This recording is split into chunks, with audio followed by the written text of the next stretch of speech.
I just entered into the record the op-ed from the Secretary and your report, and both of those suggest that you and Secretary Kennedy were actually pretty aligned upon CDC priorities. How many times did you meet with the Secretary in your 29 days? Be brief, I've got 5 minutes.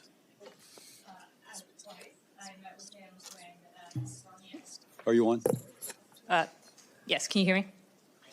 I met with him twice. When he swore me in, he was in the room, he swore me in.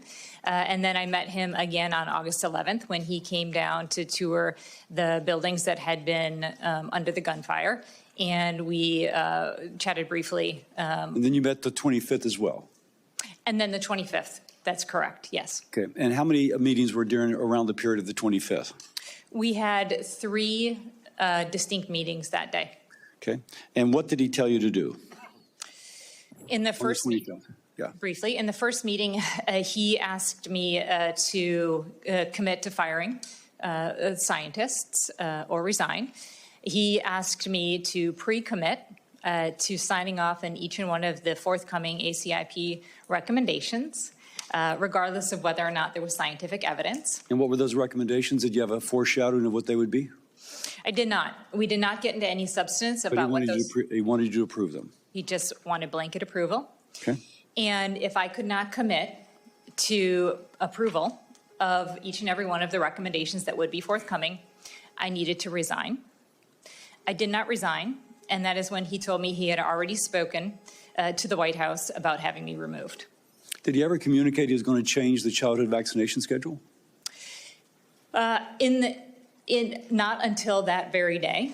In that morning meeting, he said that the childhood vaccine schedule would be changing starting in September, and I needed to be on board with it. Did he ever suggest that that he was speaking for the president?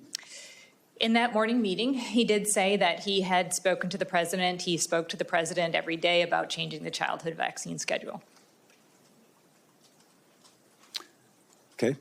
Did Secretary Kennedy ask you to speak to anybody outside of HHS? He did.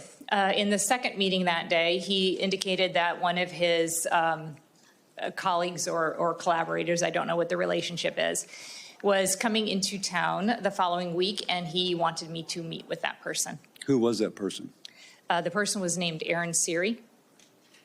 Aaron Siri, is he the trial attorney who wanted to get rid of the polio vaccine, allegedly, and President Trump slapped him down and said he couldn't do that? Is that the same Aaron Siri?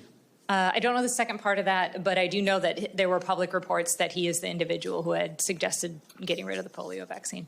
Okay. Now, Secretary Kennedy told the Finance Committee that he did not ask you to pre-approve, but that you were biased against the new ACIP, and he just asked you to keep an open mind.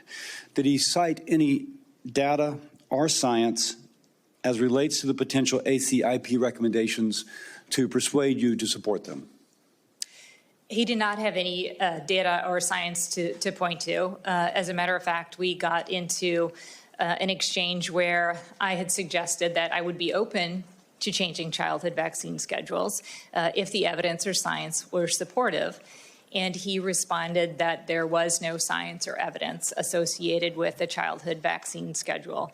And he elaborated that CDC had never collected the science or the data to make it available related to the safety and efficacy. To be clear, he said there was not science or data, but that you still expected you to change the schedule. Correct. Okay. Dr. Oury, Dr. Menares has just said the Secretary directed her to accept vaccine recommendations without seeing them and for which there is no science. Related to tomorrow's ACIP meeting, who decided what would be on the agenda?